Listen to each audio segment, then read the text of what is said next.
Welcome to video lecture series on renewable energy resources. Today we are going to see model 2 solar cells.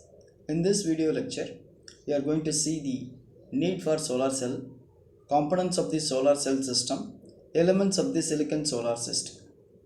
First we want to know what is the use of solar cell. In general, there are only two methods to generate the electricity.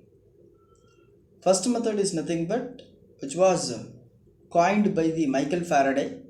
It is electromagnetic dynamic generation. That is a dominant method today, which requires the relative movement of a magnetic field and conductor powered by the external engine or a turbine. Second method is nothing but photovoltaic generation. There is no moving parts is used for generation of electricity.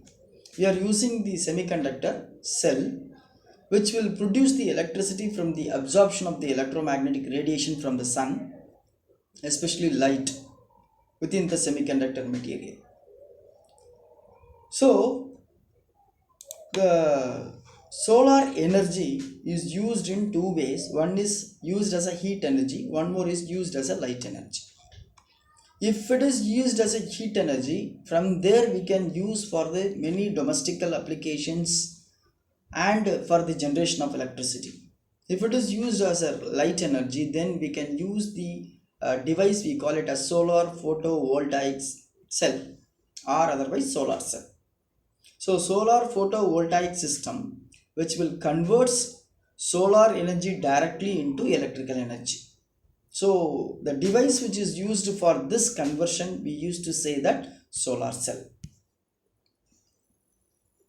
So the solar cell or photovoltaic cell, it is an electrical device that converts the energy of light directly into the electricity. So when the light falls onto this solar cell, okay, the photons strikes the conductors, the charge carriers, and converts into electricity, okay, and will generate the electricity by photovoltaic effect.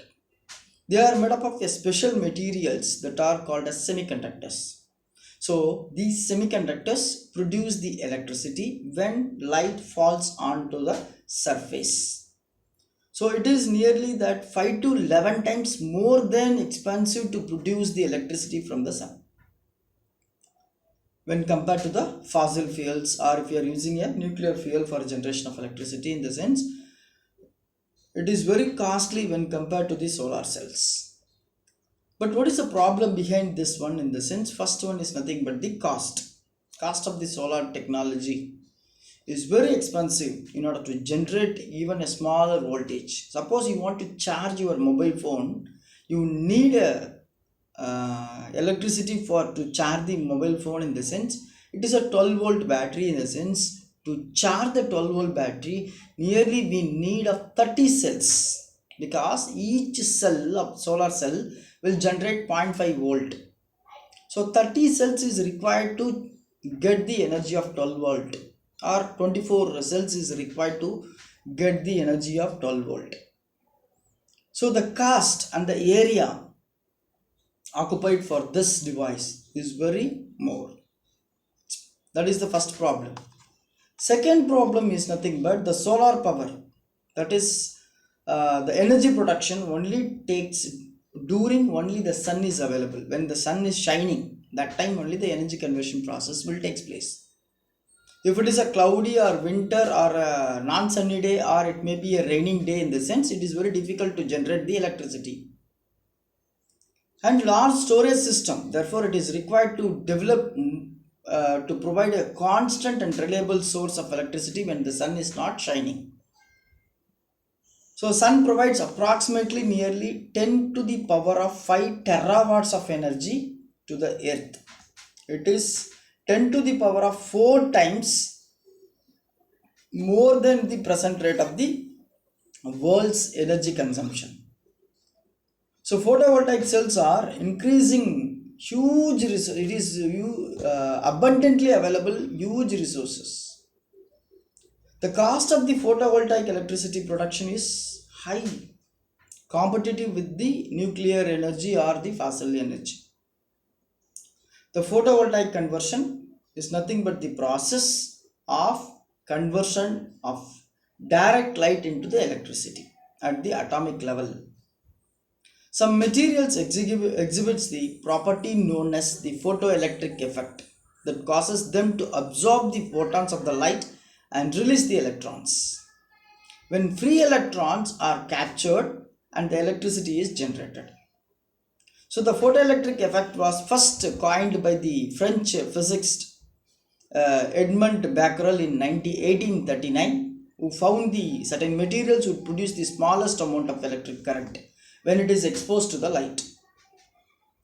So in simple times, you can say that it is the method of generating the electrical power by converting solar radiation into direct current electricity using semiconductors, which exhibits the photovoltaic effect, PV effect. Solar cell is also called as PV cells, photovoltaic cells. So solar cells are the device that converts the solar energy directly into electricity via photovoltaic effect. So photovoltaic is also other name called solar cell. It's responsible for producing the energy out of the sunlight it receives. It is made up of a special semiconductor materials. So, but what is the lifetime of the solar panels? In the sense, it is nearly 25 years or more than this 25 years. So, what are the advantages of the solar cell in the sense when we are comparing to the conventional system? In the sense, we can use in the majority places like satellite system, remote radio communication, booster stations, marine warming lights, and we can use it in the lighting, water pumping, medical refrigeration, remote areas, and we can use in the battery for the charging purpose for the vehicle. Wherever we can use solar vehicles also available nowadays. Advantages are nothing but it converts the solar energy directly into electrical energy without going a thermal mechanical link. There is no moving parts.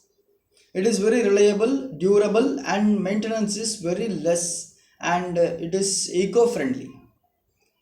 And the system is very quiet and compatible with almost all the environments, and it can be located at the place of use wherever you need. There itself you can install it, portable one, and no distribution is required, network is required for this connections, or minimum distribution network is required for the connection setup.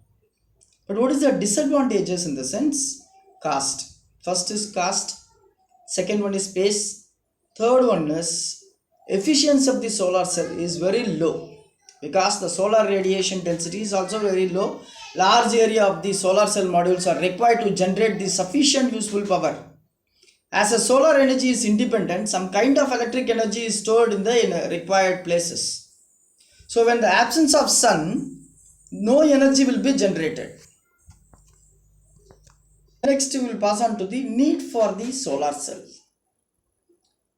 So what are the needs? Why we are going for the solar cells? What is the necessity? In the sense, for low maintenance, wherever the low maintenance is required and long lasting sources of the electricity is required in the remote places, there we can go with the solar cells. Because there the distribution system want to give the electricity to the remote village or the village which is situated in the hilly region. In the sense, more transportation is required to install the transmission routes. There we can use this kind of a solar cell. Remote site water pumping, there we can use it. Outback telecommunication systems or stations, lighthouses. For cost effective power supplies for the people living in the remote areas, and non-polluting silent sources of electricity, tourist sites, caravans, campus, there and all we can use it. For convenient and flexible source of small amount of power that is used in calculator, watches, light meters and cameras. For renewable and sustainable power, reducing the global warming. In the sense, there we can go with the need for the solar cells. So together it has to be produced for growing market for the photovoltaic cells, and it is innovation, stimulated innovation. And next we will see the components of the solar system. What are the components of the solar system in the sense? The solar panels. It includes, we have a solar panels with one or more batteries and charge regulators or a controllers, which is standalone system, and inverter for utility grid connected system, and the requirement of alternating current rather than the DC current, and wiring and mounting the hardware or framework. These are the components of the solar system.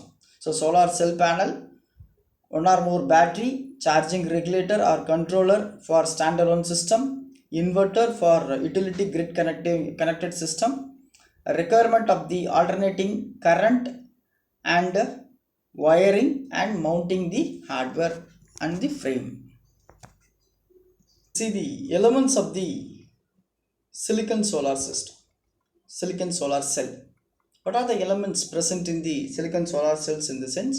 There are three basic elements. One is substrate, another one is a emitter, another one is a solar electrical contacts. So here, if you see the diagram, so substrate and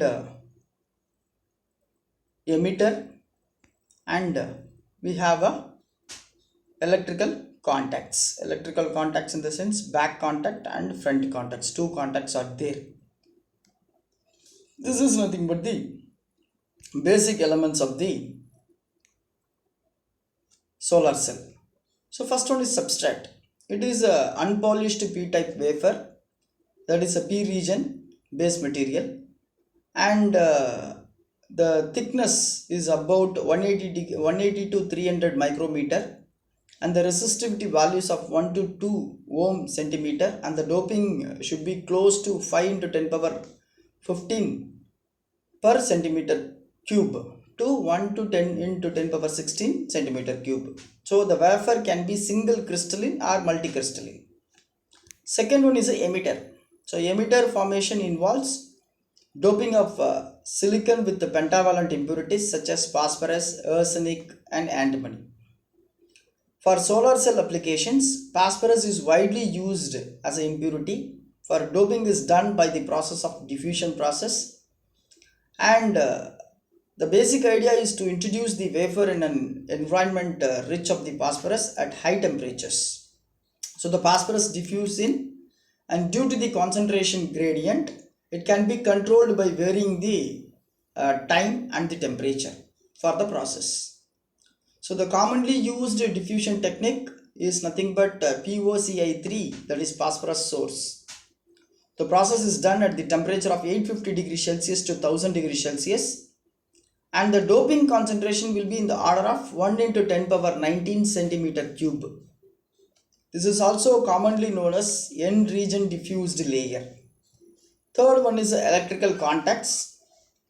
So these are all the essential for the photovoltaic cell, since it acts as a bridge for the connection between the semiconductor material and the external electrical load, which has two contacts. One is a front contact, another one is a back contact, and one more is nothing but anti-reflective coating.